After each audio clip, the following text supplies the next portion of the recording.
So figuring out things to do in life. I teach at Pasadena City College. My name is Son Edom, and we just went through midterms. And students were really concerned about their grades because they figured that they need the good grades to get the degree. The degree is going to equal a job, and the job is going to equal success. But is that really true? How many times have you gone to college and decided to change your major, and you don't know what to do, and you don't know what life is going to hand you? And how many of you that are a little bit older thought you were going to do one thing and ended up doing something else? That's what we're going to talk about. And with me here is Tara, and it's one of those things that is kind of affecting a lot of young people today, is trying to figure out life and what to do in life. It is difficult to figure out who we are. And when we are not sure who we are, it's difficult to figure out what we should do with our lives. And I would say not just for young people. There's a lot of older people that don't know. Maybe they find themselves in careers that they're not liking or not quite sure what to do with the second half of their life. So if you are a young person trying to figure this out, no worries, because it takes a while. Well, it reminds me of a story. I've got some students that are a little bit older. I've got the young students that are 18, 19, just out of high school. Mm-hmm. You've got some that are maybe midlife, and they're late 20s, early 30s. They've gone through school, mm-hmm. and now they're just looking to maybe change their mind and do something different from what they did in their 4-year and maybe their master's program. Then I've got some students that are a little bit older, looking for their second career. But this is the thing that I find interesting. You've got some people that sit there, and life tells us, here's the box, mm-hmm. and we need to live inside this box. Mm-hmm. And so what I like to do is I like to draw a box on the whiteboard. And here's what the people in your life, here's what society tells you have to do. By the time you're 25, 26, you need to graduate from college. By the time you're 30, 31, maybe you have a family and you're in your career, and then you're starting to move towards, maybe upper management. But when you take a look at that box on the whiteboard, mm-hmm. and then you look what's outside the box on the whiteboard, you've got a huge whiteboard mm-hmm. that is unused. Mm-hmm. And so I like to tell students that don't live inside that box, because look how much is outside the box that you can do in life. And especially being in like radio and entertainment, it's a non-traditional family career. What I mean by that is you don't go and get a 4-year degree, you don't go get your MBA, you don't go get a job at a bank or a lawyer or a doctor, and you have your career planned out for you. You never know what life is going to throw at you when you're in the entertainment business. You could have a job one minute, the next day you don't have a job. I've experienced that several times. That is true. I'm fortunate enough to know that when I was young, I wanted to do radio, and I've been able to pursue that, and now I'm being able to teach it. But like you said, there's a lot of people out there that might jump from major to major while they're in college, mm-hmm. studying one thing, then something else, mm-hmm. job to job. They're trying to figure out what to do in life. Mm-hmm. And I think that's okay. I don't think people have to worry about if they don't know what they want to do right now at this moment. So that was a mouthful. I'm going to back us up just a hair. One, let me just say that when you mentioned about not, it's so true. Our society wants to put us in a box for these milestones in life. I was going to say landlines, and that's not for these milestones in life. And sometimes we just can't hit that. I know young people who have a trouble getting through college, and maybe this isn't the right season, but they're shamed from their family or from other friends. Like, well, if you don't go to college, you're not going to get a job. Sometimes it's just not the right season, and that is so okay. Sometimes people want to work for a while, but I think basically the struggle that we have in finding our thing in life is because we don't know who we are. And we're trying to look at these exterior solutions to fulfill something that is inside of us that we don't even realize that's inside of there. And I did this test one time, and it had you go back to your childhood and say, what did you do in your childhood when you were just playing? Like without even a thought. And so I thought, okay, I copied down, though this was back in the 1970s. So they used to have this magazine called Tiger Beat magazine, and they used to have song lyrics inside the magazine. I would copy them down and put them in a binder and memorize them so that when the song came on the radio, I could sing along. Now, when you're thinking about a career, it's like, well, what does that even mean? But as I went through the test, as I went through all of the questions, it takes you through life, I realized that I'm an information gatherer. I'm forever screenshotting pictures from social media and clipping them, or quotes or whatever. What does it mean to be an information gatherer? I am a learner. I'm a teacher. I'm a coach. And so sometimes, and I didn't realize it about myself until, okay, should I say how old I am? If you want to, it's up to you. I am not embarrassed. I am 52. So way up into my 40s, I was still asking this question because we get into that box, right? Okay, we have to go to school, we get a job, we get married, we have kids, we do all these things. And sometimes we forget to say, well, who am I? And why should I be doing this career? Why should I go into this particular degree? And then we try to satisfy those questions with, what society says. And then we start bouncing from job to job. It's not the right thing, and we're not sure why. And I really think a lot of it is because we don't know who we are at our core. Now, you said from a young age you wanted to be on the radio. So what was that about in your young age? So originally, growing up, I played baseball. And so obviously a dream as a young boy is to make it to the major leagues. But at some point you realize that's not going to happen. And so I decided, okay, what do I need to do next? What's the next thing I want to do? And so I thought at the time, I was a sophomore in high school, and I thought maybe teaching and then coaching baseball, something with baseball. And then I had a class, a career guidance class, or a career development class, I guess they call it now. And we had to pick just any job that we wanted to apply for and do a careers for a project. And so I said I was going to apply for ESPN, do ESPN, because ESPN was, still big at the time. I know it's still big now, but it was it. And so you were still looking at sports. Yes. Was your reason for looking at Yes. ESPN? And so I thought, okay, if I'm not going to coach, maybe I could do like sports play-by-play or something. And so in taking that class and doing that exercise, it just reaffirmed the fact that that's what I wanted to do. And so I taped a game off of ESPN, a basketball game, and I kind of memorized the plays. And then in my interview in class, I went through the interview process, and then I brought out the VHS to tell you how old I am. And I played it back, muted it, and I did the play-by-play, and it was successful. And that just kind of reinforced the fact that I'm going to do radio. I'm going to do this for my career. And sports broadcasting was going to be the main thing. Now, I'm going to stop you right there because this is really important, what you just said. You followed your passion, which was sports, and you stuck in that genre. So maybe you were not going to be the next Pete Rose, but you still stuck with that sports. That was your love. Yes. And you followed your passion into, well, maybe I could hit it from this angle. Some people are good at marketing, and they're not going to be on the team either, but they're great marketers or great, broadcasters. And until we take those steps of curiosity, well, maybe I'll look at this, and try talking into a microphone. And then all of a sudden you had no idea your love for talking on the microphone. Put those two things together and you were in your sweet spot. Yeah, and then even to fast forward in my career, so I was able to do sports broadcasting and then radio, and then obviously to make it in radio or to really feel successful, in my opinion, I had to make New York, LA, Chicago. And so LA was home. So I left and went to Iowa, then Nebraska, and I did sports broadcasting there. And then I came home because I wanted to try LA radio, making LA radio. And so my path was a little different, and it went more behind the scenes, did some on-air work, some sports stuff, but a lot of it was behind the scenes. And then, of course, I got into the internet for my play-by-play and things like that. So I still chased my sports passion as a secondary thing through the internet. But now as I teach, I'm teaching radio. So radio is still my passion, and doing the audio and things like that. So I'm still following my passion, even though I'm in another career field, so to speak, it's education. And like you mentioned, that's the important thing, following your passion, whether it's going to be in an actual radio station for me or maybe teaching.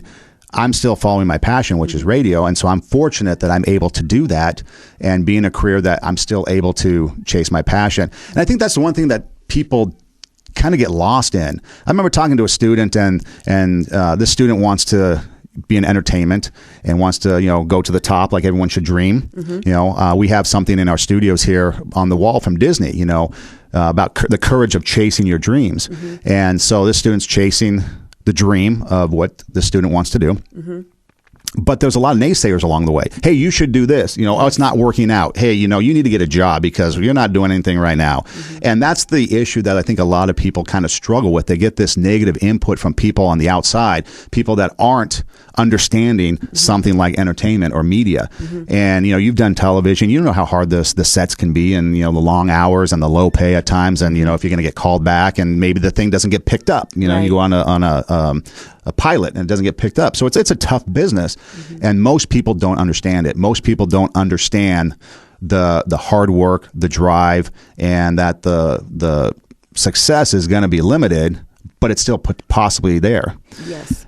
And so that negative influence, I think, is what a lot of people, especially the younger generation, is starting to feel. The pressure from the outside, the naysayers saying, you know what, you need to go do something else because what it is that you're doing isn't going to pay off. I remember my folks, they were always supportive, but they were a little bit leery because, again, radio was an unknown thing. It's not secure. You don't have a 9-to-5 job. You don't have a retirement. You don't go 20 years and retire.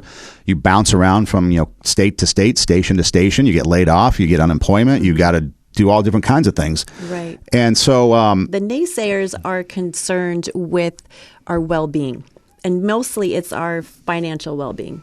And so when people come in and we have this dream and the naysayers come in, it's typically because they don't think that that's going to be financially supportive. I read this book called The Dream Giver by Bruce Wilkinson years ago, and he used that exact analogy. It's a parable in the beginning of the book, and he called them the border bullies.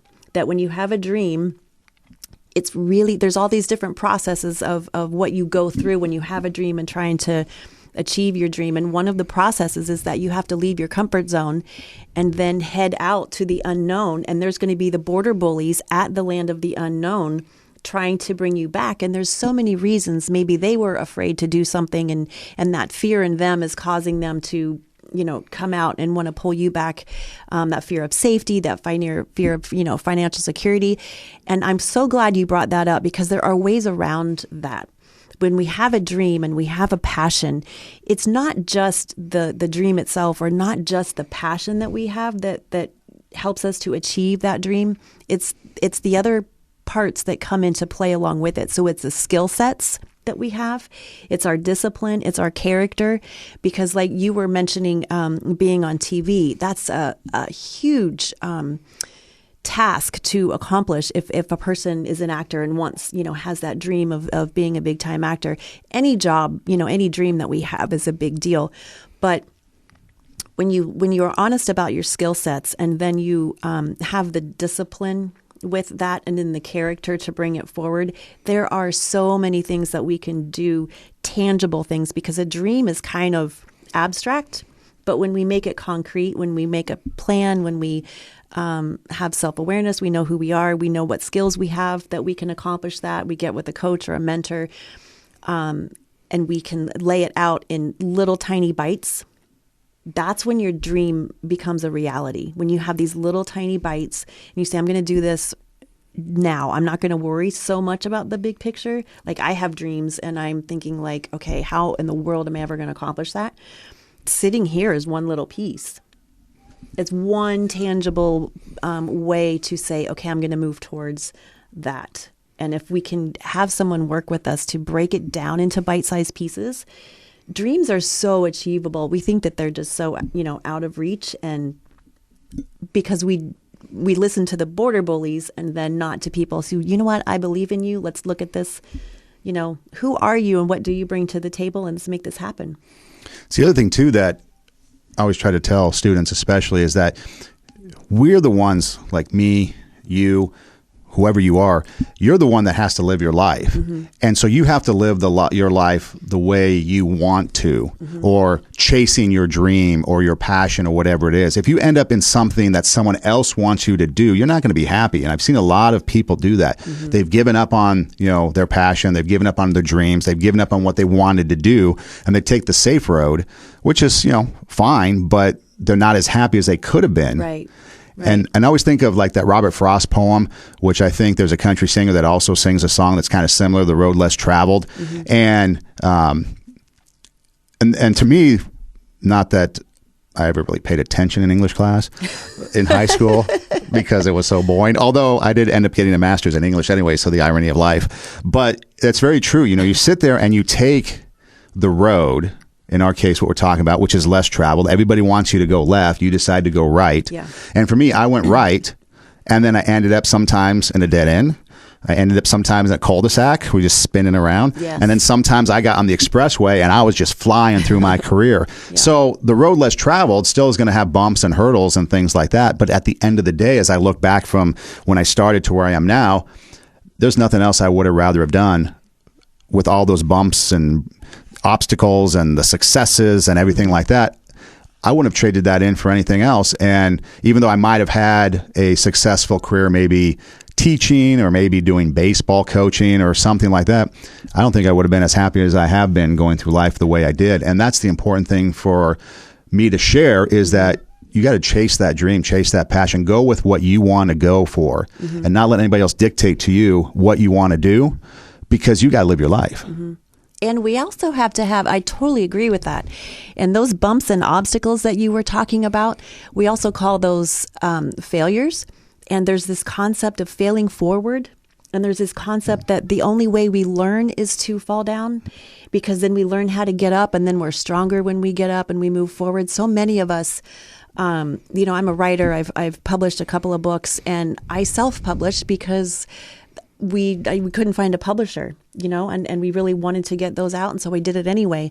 And so a lot of people will look at that and say, oh, well, a publisher doesn't want to publish my book, therefore I'm a failure, therefore I shouldn't be a writer, therefore that was a dumb idea. No, we can keep moving. That's just a stepping stone along the way. There's another way around the block. If there's something that we really want to do, we can do it anyway. And it doesn't have to look like everybody else. Now, do you still have to put out a good product if you self-publish? Absolutely. It still has to be, shiny and polishy. But that doesn't mean that you're not a writer. It doesn't mean that you shouldn't have a book on the bookshelf. It just means that there's another way to get it done. And we have to be able to fall down in front of people. We have to learn to be comfortable not looking so great. We have to learn to be comfortable practicing in front of other people. That's hard for some people. I know a lady that was going to crochet and make dolls for people. And I said, oh, why don't you sell them, online? Oh, well, they're not good enough. They're not perfect. Well, no, they're not. But the people that are asking to buy them really want them, and it will make them happy. And it broke my heart, because I thought, she's really loves doing this, but because she wasn't perfect. Can I just say, can I give you permission to not be perfect? You are not perfect. I am not perfect. Pressure's off. Well, the other thing too is, like you said, we're not perfect, but there's also perspective. Okay, so you talk about self-publishing. That's success. Now, that might not be back in the olden days of publication, the measure of success, because you needed to publish.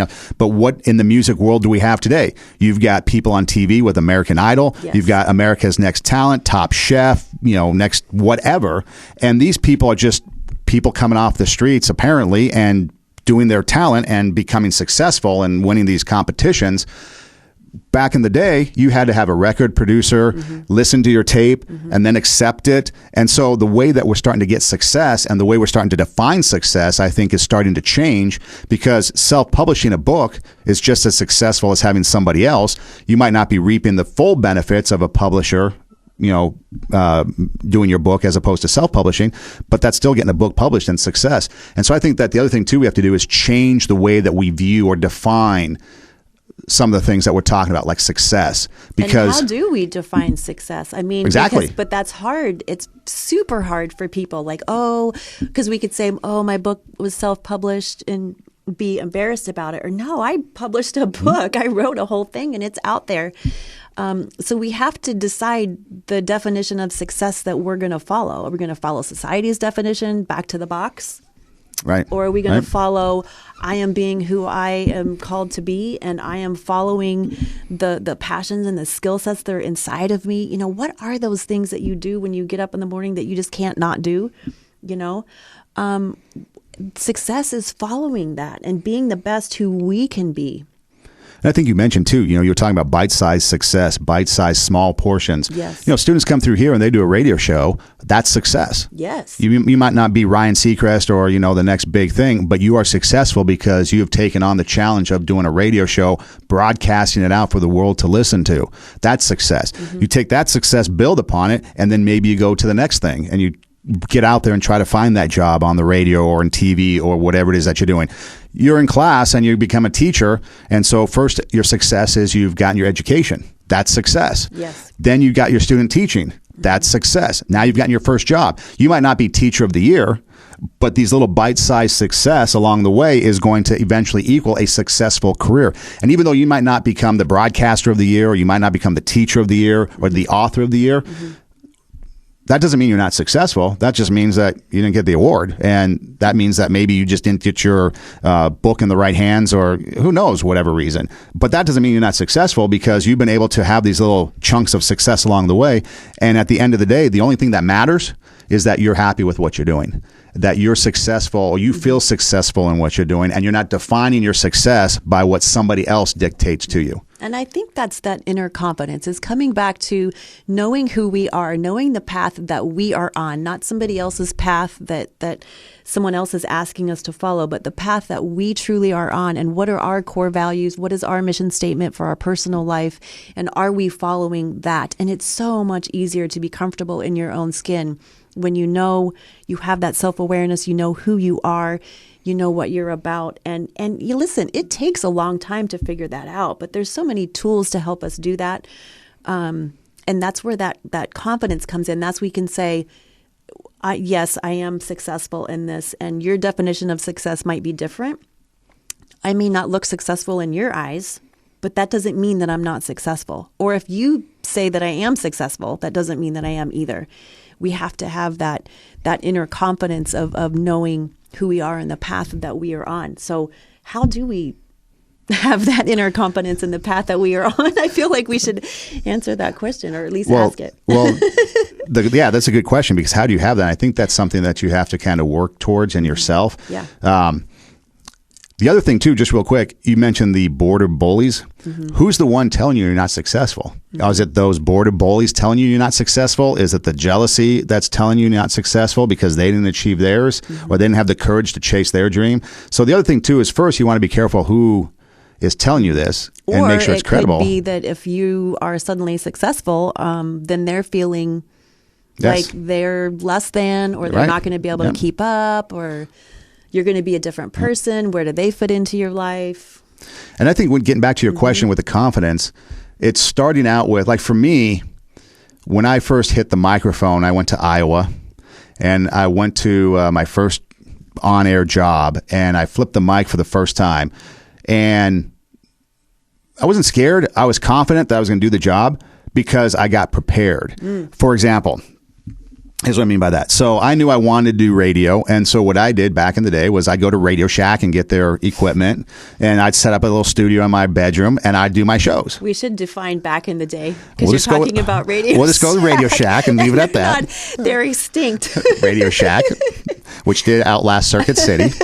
And so I would do these fake radio shows in my bedroom. Okay. And then I decided when I was in college, because I knew speaking in front of people was going to be important.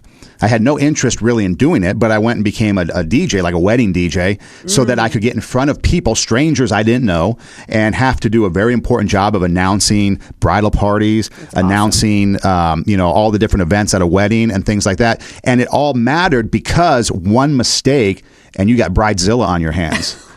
So you had to make sure that you were ready and prepared for whatever it is you were going to say. You had to make sure you had mom and dad's name right, pronounced right. You had to make sure you had all the bridesmaids in order. You had to make sure that, the music was right, the first dance was right, you got the name of the song right. I mean, everything. And it mattered because one little mistake, and like I said, Bridezilla's on your case. And so things like that prepared me. And so I got prepared. And there's a student that I like to talk, that we talk a lot, and he brought up the thing, you want to stay ready so you don't have to get ready. Yes. And I thought that was awesome. very cool that he brought that up. And we always joke about that. Stay ready so you don't have to get ready. And that's the point. It's like, and I tell my students, if you want a job, if your dream job came today, they came to you and said, I want you to audition for your dream job. I want you to interview for your dream job. Are you prepared for that? And I think a lot of people aren't. So when you start talking about building confidence and how do we gain confidence, first off, I think we have to, in order to get confidence in ourselves, is to be ready. Whatever is going to, if you want to be a radio star, are you doing a show? Are you practicing? If you want to be a writer, are you writing things? Are you getting things down on paper? If you're going to be a musician, are you practicing singing? Are you practicing your instrument? Are you getting yourself ready? And I think once you get ready, then that gives confidence. Yes, and I want to add something to that occurred to me as you were talking, that some people don't know what their dream job is, but they can still get ready and they can still be ready. And if you said a lot of great things in there about when you were young, pretending that you were talking on the radio, and then as you were older, you were doing weddings, preparing your DJ personality and your voice. Those are all stepping stones that when you follow your passion, you may not know what your dream job is. So I mentioned my age a few minutes ago. I have a 23-year-old daughter and I have a 21-year-old son, and I have conversations with them and also many of their friends where there's so much pressure, you guys, on picking a career. Your parents want you to pick a career. Your teachers want you to pick a career. You're having to declare your college major and you don't know what that is. And there's just so much pressure and you just don't know. What I tell my kids is that just take that one little seed of passion and one little seed of skill set, like we've been talking about, and just follow that. And what I tell them is just go to that door. And once you go through that one little door, maybe it's talking, practicing being on the radio. For me, I was a swim meet announcer for many years for my kids' swim club. And that gave me practice, speaking on the microphone. Talk about making a mistake. Boy, man, those little swimmers, this one little girl, she was this tall. And then she came up and she tapped me on my arm and she says, excuse me. And I said, yes. And could you please pronounce my name right? And I said, oh, God. She had this French name. And so then I made sure, she told me how to pronounce it, and I made sure that, and it didn't look like anything the way it was spelled, but that's practice. And that got my juices flowing. Like, I love talking on the microphone. So I tell my kids, I'm like, look, just go through that first door. Once you go through that door, there's going to be 10 other doors that you can choose from because you're taking classes, you're having experiences and internships and jobs and hobbies. Then from those 10, you can pick another door.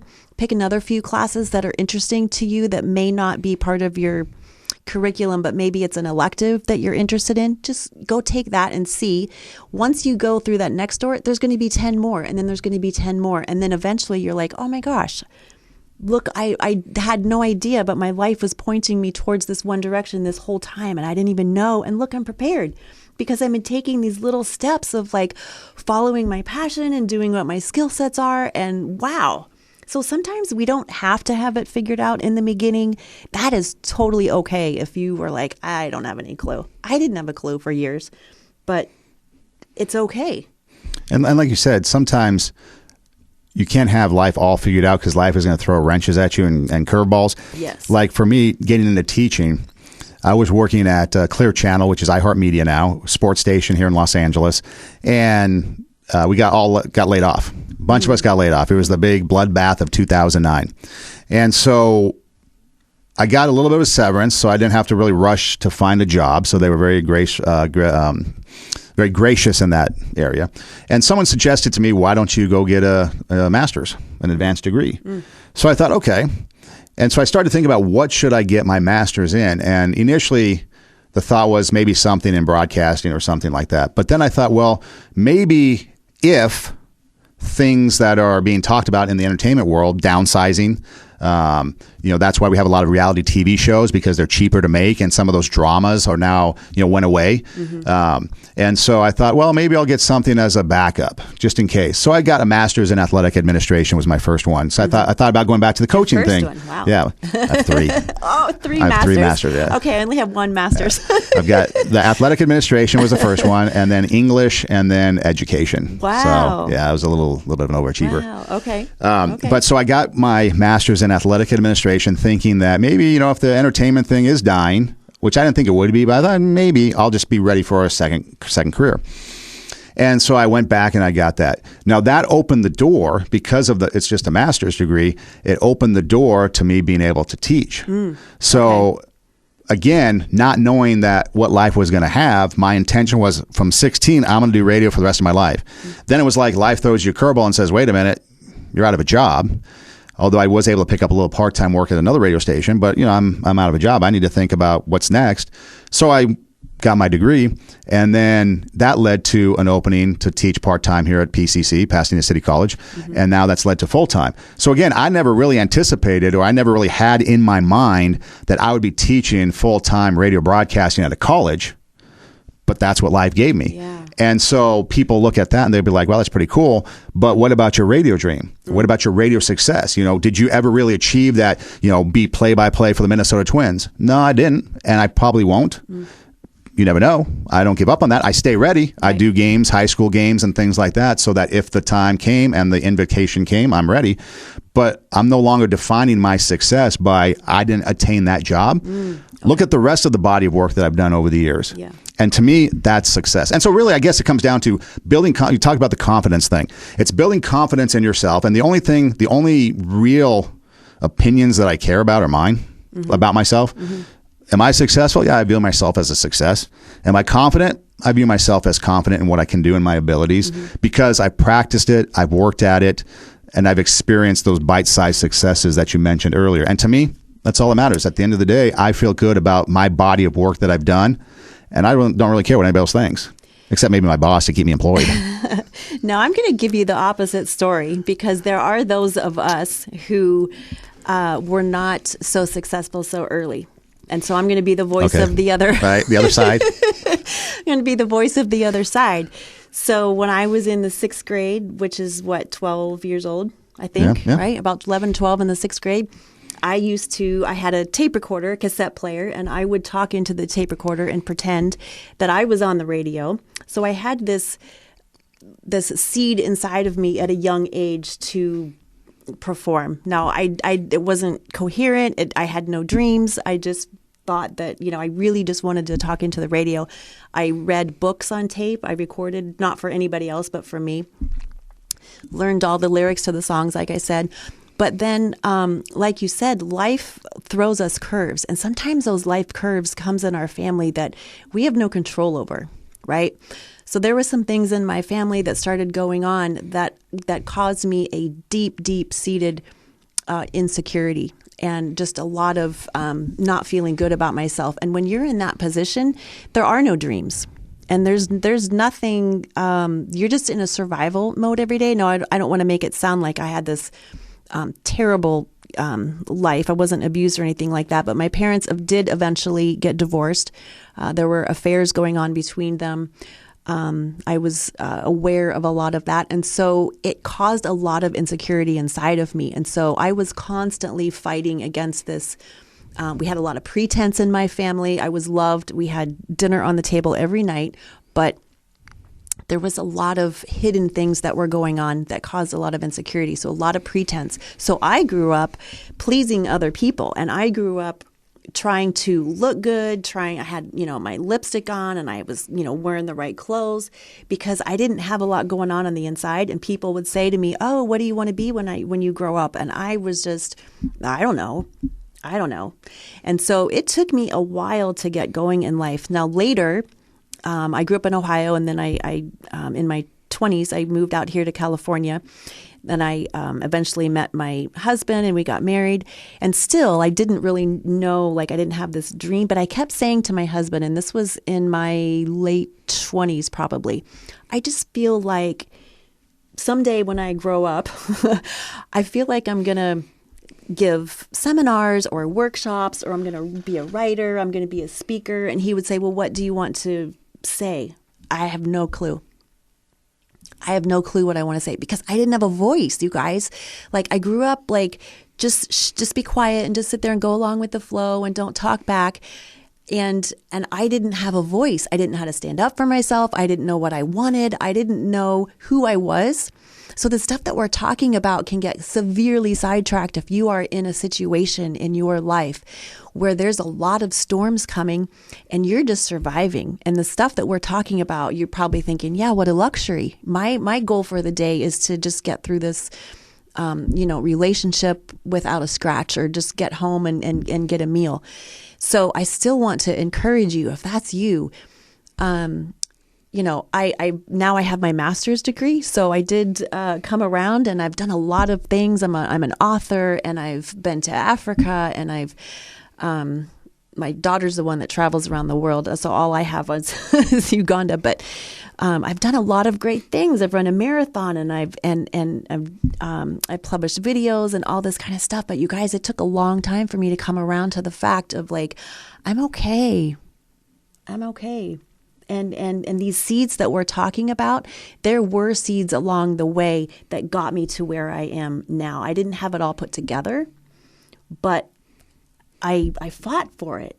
My passion was just fighting for it. Like, there's got to be more, right? There's got to be more. And so now I'm completely immersed in character building and helping people to figure out, their path and who they are, because, man, I just swam in that circle for so long. I just didn't know who I was, and I was trying to be what everybody else wanted me to be, and stand straight, and look good, and don't make a mess, don't make a fuss, just be quiet. I am not a quiet person. I am not a quiet person.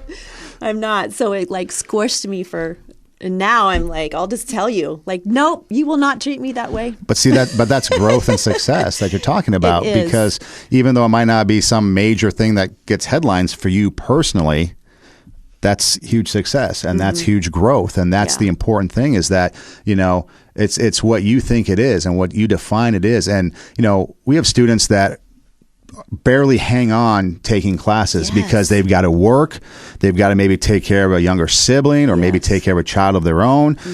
They're trying to, they need financial aid so that they can get school. So there's a lot of struggles. And so it's not easy. No. We get that. I was a little bit more fortunate because I knew what I wanted and I chased it, and I had some support that got me there, But it was in there. That's the important thing. You were in a situation that you knew what you wanted, and you were able to just move towards that quickly. My daughter's that way. It was in there. Yes. It was in there. It just was dormant for a little while. It got sidetracked by all the chaos of life, but it was in there, and it's in there. It's in you guys too. You may not feel it. You may not recognize your dreams. You may I don't know what my passion is. I just need to get through this test. I promise you, it's in there. You were born with it. You were born with something inside of you.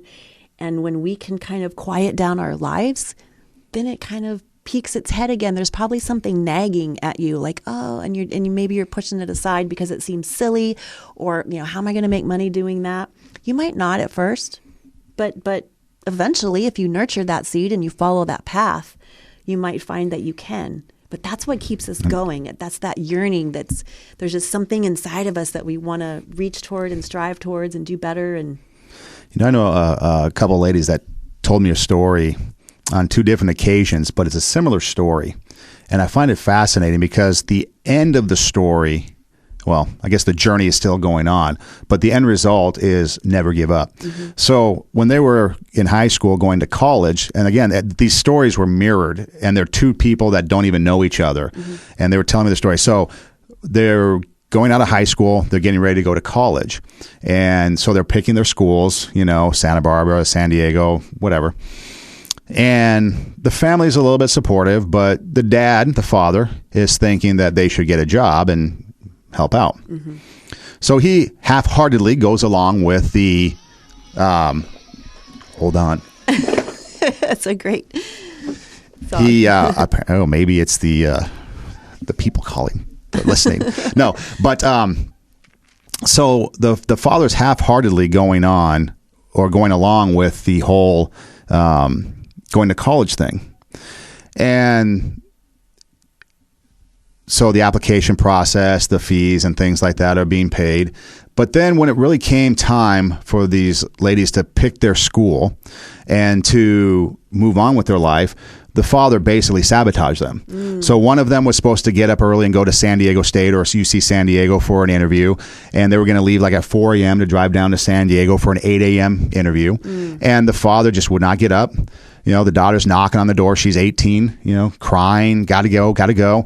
Finally, about 7 o'clock, the dad comes out and decides to drive to San Diego, which, of course, they're not going to make it in time. By the time they get to San Diego, it's probably 10 o'clock, 2 hours past. This girl's crying, and the whole thing's just a wreck. And so then the school tried to reassure it's okay, we can just reschedule, but the father sabotaged it. And she ended up just getting a job and spent, 20 years working just in a job, not career, but a job. And same thing with the other one, talking to her, and she's telling me the same story. It was time for her to go to college, and her father would just sabotage all the choices that she made and all the things. And so again, she just went for a job, and one of them is working, with the VA doing some stuff, and the other one's working with USC at Keck Medical doing the emergency preparedness thing. And so they're just, it's not a career that they wanted, but it's a job. But here's the thing, okay? So they're a little bit older in life, and they decided a couple years ago that they're going to go back to school and they're going to start to chase what they wanted to do. And they're both now studying the medical profession, LVNs, RNs, and that's what they want to do. And so it took them a while because their father sabotaged their dreams early to build up that confidence that we've been talking about, to build up the courage to do what they want to do because the fathers are still around and things like that. But they never gave up with that thing that was inside them. Like you said, it took them, 20 years, but they still had that nagging thing inside them. And now they decided to act on it. And so now they're going back to school. One of them's about to finish and become an LVN. The other still has a couple more things to do. And she's really uncertain as to what she wants to do ultimately in the medical profession because there's a couple of routes. But again, they never gave up and they just now are chasing their dreams. So that's the other thing too. When you talk about finding, the confidence, eventually at some point that if you have that passion still in you, that nagging thing is going to force you to do what you want to do if you have the courage to do it. And if we have the courage to ignore the timeline. There's so many. I didn't get my bachelor degree until I was 34, I think, 36, 34. So, and then my master's, I just got it last year and I was 51 when I graduated from my master's.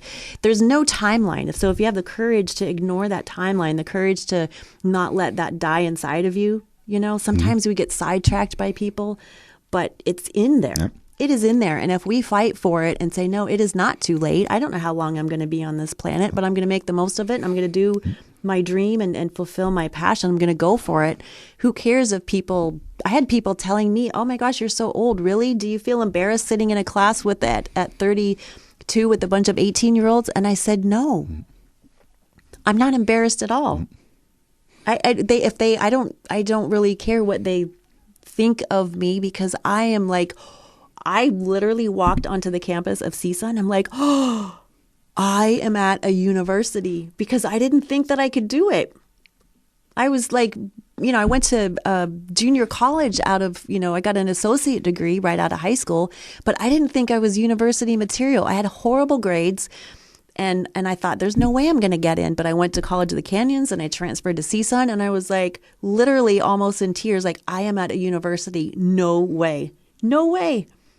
And then, at 34, I got my degree and it's like, wow, I had no idea. Right. And it's just in there. And you never gave up. That's the key thing. Never give up because it's there. And that's the important message is keep that hope alive that you can achieve your dream someday. It might take a little bit longer, like for you compared to me. I mean, I'm still chasing my dreams too, but I've had, success early as far as what I consider success because right when I graduated from college, I was in my last, at the time it was a quarter system at Cal State LA, and I was in my last quarter system when I was able to secure my first radio job. I had to move to Iowa, so, some might think that was a raw deal because, Iowa. But, yes, but it was, I had my radio job before I even graduated, and so I was fortunate. other people I've worked with, they got their, they would go to a college here like UCLA, for example. I know one guy I worked with over at KLAC at the time, and he graduated from UCLA and got a job in LA. He didn't have to go anywhere. So some would think, hey, that's even a better deal. Right. It just depends. It's individual. You can't compare yourself to other people. You just have to compare yourself to yourself. And it goes back to that box thing. Take a box and put it on a whiteboard, or if you have a driveway, take a box and put it on the driveway, and then you want to live your life in that box because that's what people tell you to do. But look at the rest of the driveway, or look at the rest of the whiteboard, or you put a picture or something up on the refrigerator. But look at the outside of the frame. You've got all this other stuff out there, this canvas of life. And why paint a little picture on your canvas of life when you can use the whole canvas? And it might take a long time to fill out that canvas and to paint that picture. It might take a lifetime to paint that picture, but you're the artist. Paint it how you want to. Yeah. Don't listen to somebody else. Don't listen to the critics, because beauty is in the eye of the beholder, and you're the one that is beholding that beauty that is you. Invest in yourself, because if you invest in yourself, you're going to make it happen. Mm-hmm. That is so true. And sometimes the things that we need to work on to get there is our character. If we're talking about, following your passions and figuring out your skill sets and harnessing those skills. But sometimes what needs to be developed is our character. And if we have been bombarded with storms in life, if we have family situations that are not ideal, and that's probably the majority of us, it's going to cause those voids in our life. It's going to cause those feelings of insecurity. It's going to cause us maybe to be, I'm going to use some psycho words here, some maybe codependent, or maybe people pleasing, or we don't have boundaries. All that stuff in our character that wasn't built because we have been involved in all of these chaotic, family situations. Sometimes that's the work that we have to do first, is to build that character, become a wise person, and coincidentally, self-help. If I got myself into it, I'm probably not going to be able to get myself out of it. So be careful of what we follow. But sometimes, we think that we're not getting anywhere because we don't have a certain job, or we're not, getting certain training. Sometimes it's our character, and that's invisible to a lot of people, but it's certainly visible to us. And we have to practice setting boundaries, practice saying no to people, practice not putting too many things on our plate, practice setting limits, with other people and what we're going to do, practice letting other people be upset if we make a decision, and that's okay. We have to learn to be comfortable with that sometimes, comfortable with failure. And a lot of times we have dreams, we have passions, we have skill sets, but our character is what gets in the way. And then we can't accomplish what we were made to accomplish because our character isn't strong enough to handle it. What would you consider off the top of your head one of your biggest failures in life? Maybe like career-wise. Career-wise? Possibly, yeah. Or maybe anything else. One of my biggest failures is exactly what we've been talking about. So when I got married and we started having kids, now I worked in offices. I was a administrative assistant. I was a claims assistant. I was a receptionist. 15, 17 years I worked at jobs, and I was very good at them. Always a great employee. But then we got married, and it was really important for me to stay home with my kids. Now, that's not an easy thing, even in this day and age, because when I would go to a cocktail party, say for my husband's business, and his associates would say, "Oh, what do you do?" And I would say, "I'm a stay-at-home mom." And they would say, "Oh," and then they would turn around and they would walk away. And I felt so ashamed. I was doing what I wanted to do. I was staying home with my kids, and my kids are so grateful. I was able to pick them up from school, and I spend all kinds of time with it. To this day, they're 21 and 23, and Mom, where are you? We have a great relationship, and I value that, and I don't regret staying home with them, but it was hard because of the peer pressure. And my biggest regret, I think, is that I did not cherish the job that I had. I allowed society to tell me that staying at home isn't as important as working, as being a business owner or working somewhere else. And I spent way too many years not being comfortable in my skin and not taking ownership and not taking pride in what I was doing. Did I love being with my kids? Yes. But did I hate, answering that question? So what do you do? It was awful. And I did not need to be, I didn't need to be humiliated. That was me. And I wasn't comfortable, in my skin. And so that was very difficult. And I regret that because it affected my parenting in some ways. I was not as calm or patient with my kids sometimes because I was anxious about, I should be doing something quote unquote more important. What is more important than being with your kids? But I didn't take it that way. And so I was stuck between, I just had this constant back and forth like, I want to be here, but I should be doing something more important. And because I'm, getting into the job world later in life, now I'm behind. No, I'm not behind. So we just have to get our, Well, the reason why I asked the question was because a lot of times people will see, life comes and takes its journey towards us, gives us just life gives us stuff and we have to handle it. But the point is that you went through all that, but now you've got on the end side of that, you've come through that. And now you've got your success. You've got your family that's happy. You've got your kids that still like you, which is huge. And they actually want to have dinner with me. Yeah. So there's no, so at the end of the day or at the end of your, life, as you start, as the kids get older for you, you've got happy kids. And so you were there for them. And so even though, people would be like, stay at home mom, the point is that overcoming that didn't limit you or that didn't stop you from achieving what you eventually wanted to do. Like you said, it just took a little bit later in life to do it, but you were able to overcome it. And that's the point, I guess I'm trying to make is that no matter what comes your way, and there's going to be obstacles. It's like the baseball analogy. I love the baseball analogy where, if you get 10 at bats and you strike out 7 times, but you hit the ball 3 times, you're almost a Hall of Famer because success is 30% of the time. Baseball is a game of failure, and people don't understand that. And so a young kid will go out in the baseball field and they will make an error and they get down and they throw their glove and they're not ready for the next ball. And the next ball that comes, because they're not prepared, they kick that ball and it's another error. And so their demeanor and everything is negative and down because they're thinking about that mistake. But what you really have to do is, okay, you kicked the ball or you threw it away and that was an error. But hey, the ball's going to come to you again. Are you going to be ready this time to be successful? And that's what you have to do is that even though sometimes things come and life can give us some doozies and getting over that error, so to speak, might take a lot longer than just the next play. But you want to get over it because the next thing's going to come and you want your demeanor to stay ready. So you don't have to get ready, stay ready so that your demeanor and your position and who you are, you're ready for that next success to come and that next play to come. And I know it's hard to do and it's easier said than done, but I think that there needs to be an emphasis on that, There does. And I think it just goes right back to what we started with is those little steps and doing, taking those little tiny steps and moving forward. And there's something that's in us, something that we do. Like think about what you do. If you weren't going to get paid for it, what would you do anyway? And what are the activities that you do in your downtime? So when you're done with work, when you're done with school and homework, what is it that you naturally gravitate towards? And for me, I naturally, without even thinking, gravitate towards learning because I'm still who I am, regardless of the storms that are coming, regardless of what position we are in life, we still have that in us.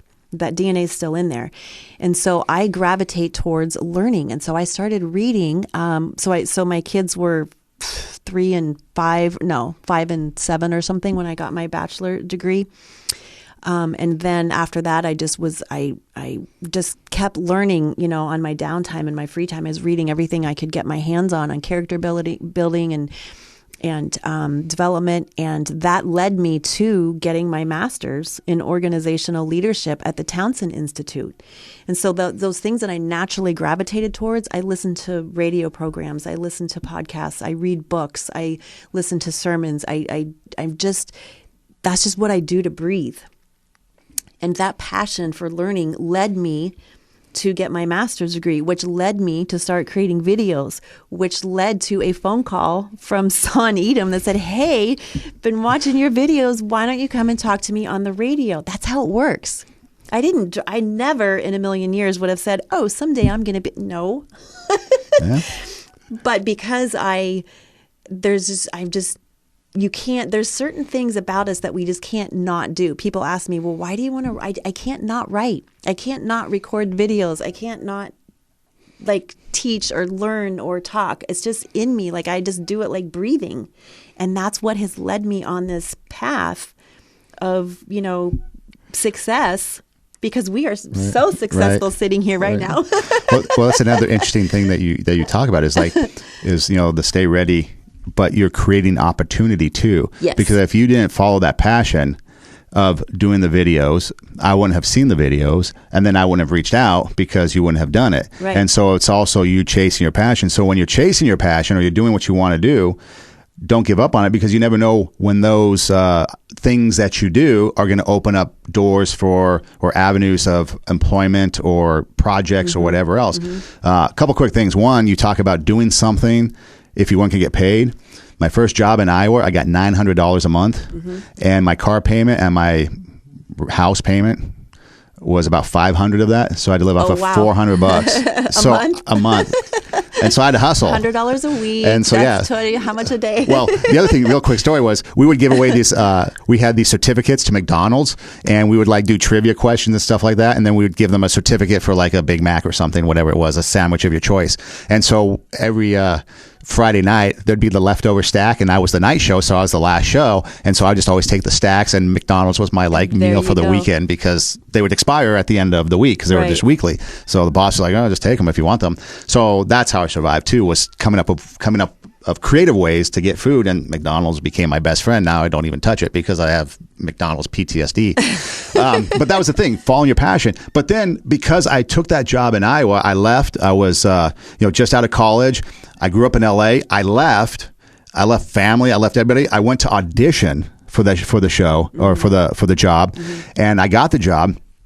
And I was like, okay, I'm going to go home and I'm going to collect my stuff. I think I was substitute teaching at the time. And I said, I got to get my 2 weeks. And so I called my father, and he's like, no, stay. We're going to ship you your stuff. So I never even got closure to come home and say goodbye. I was there to audition. Now I'm like, okay, I've got a suitcase, a day's worth of clothes, and who knows when I'm going to get the rest of my stuff. And the next thing you know, things start showing up in boxes. But because I did that, it opened up opportunities then for the next job. Or I do a good job producing one show when I was with the sports station, that when I got laid off, eventually somebody came and said, hey, I know the work you did. We finally have an opening at this station. We want you to come work for us. So again, you doing videos creates opportunities. You doing whatever it is you do is going to create opportunities. So even if it's in your part-time, doing it for free on the weekends. I know a lot of students like to do podcasts on their own, videos on their own, make music on their own.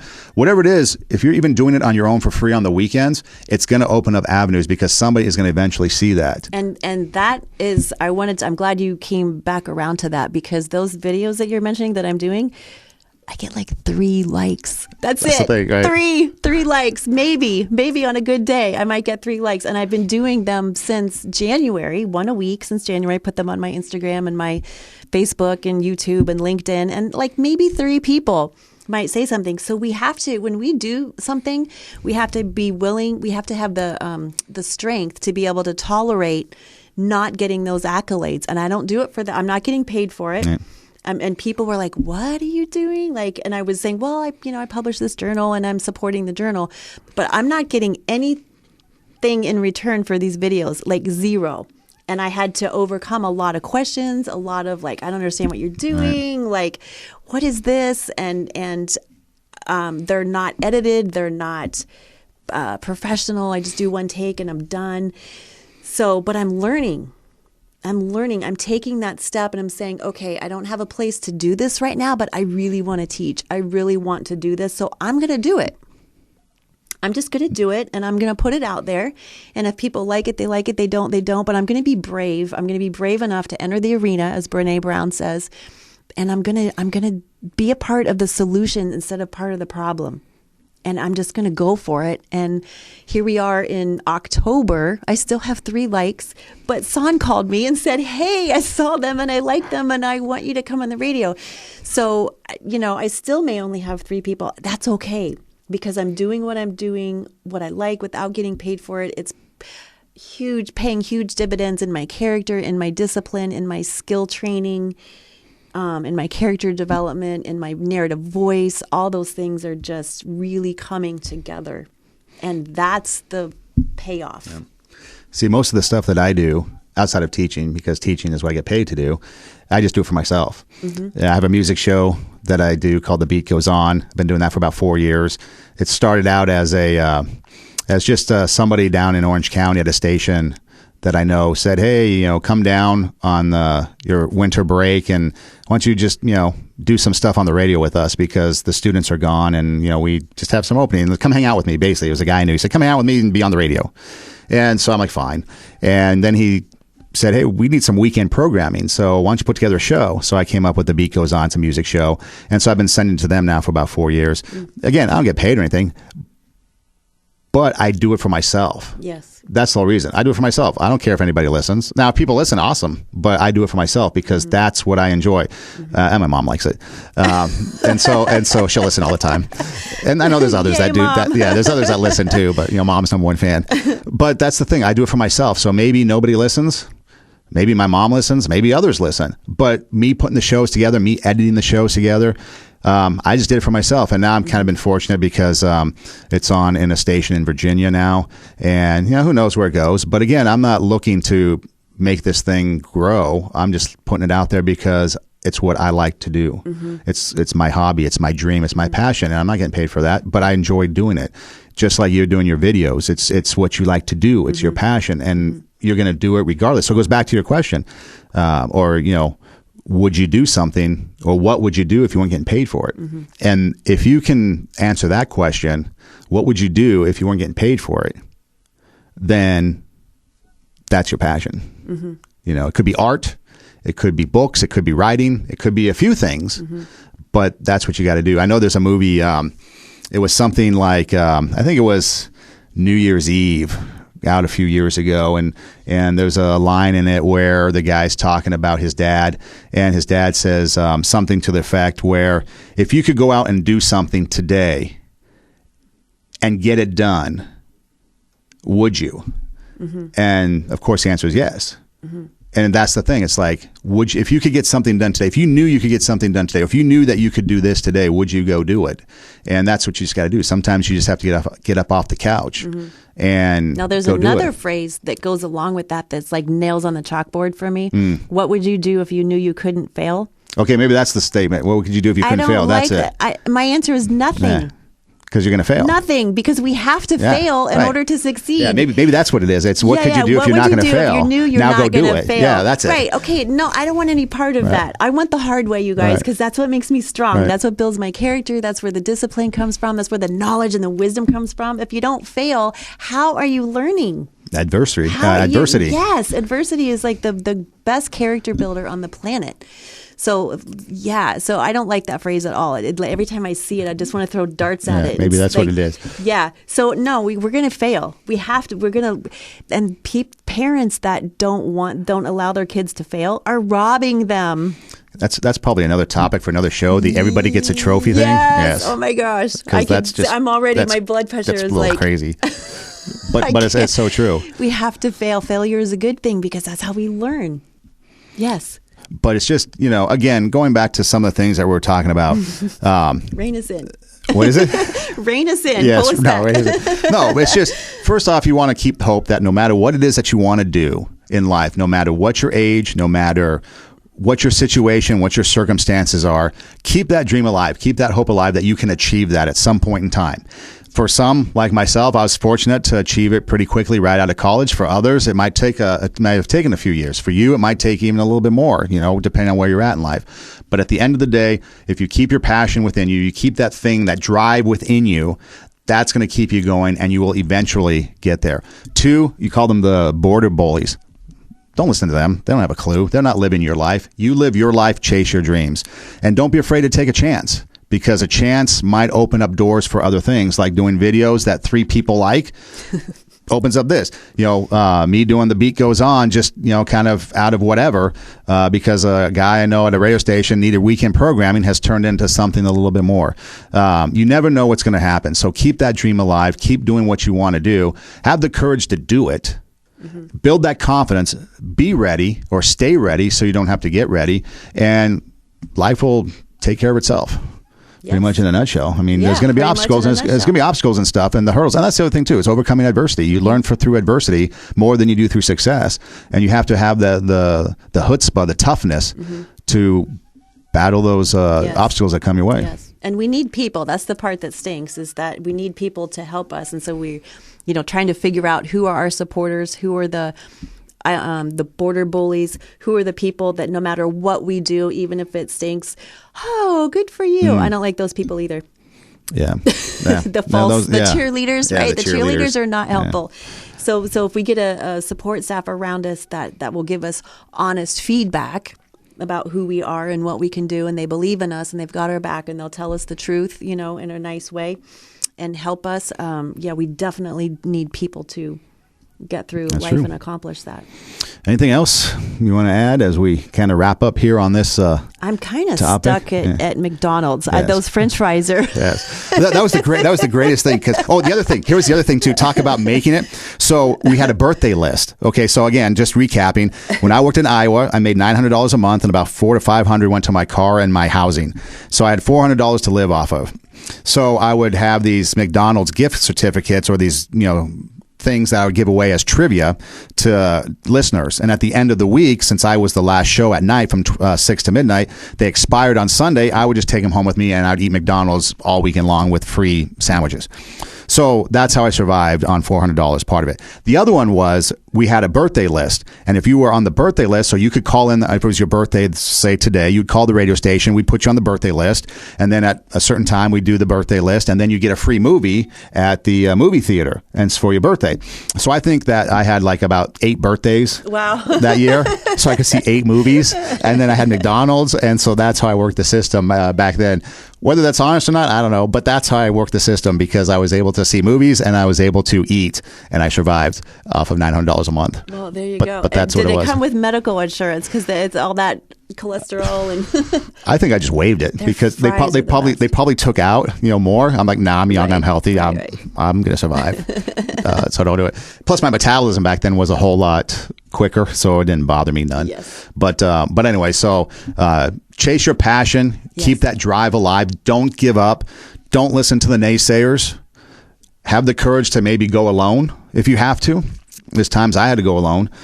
Take the road less traveled and live your life, because you're the only one that has to. And if you're not going to be happy with what you're doing, life is going to be miserable. Life's tough as it is.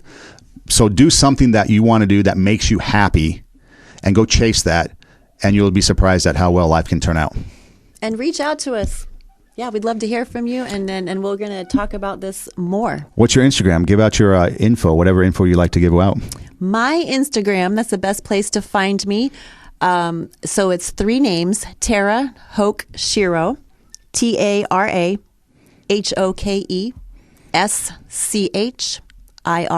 Tara Hoke Shiro.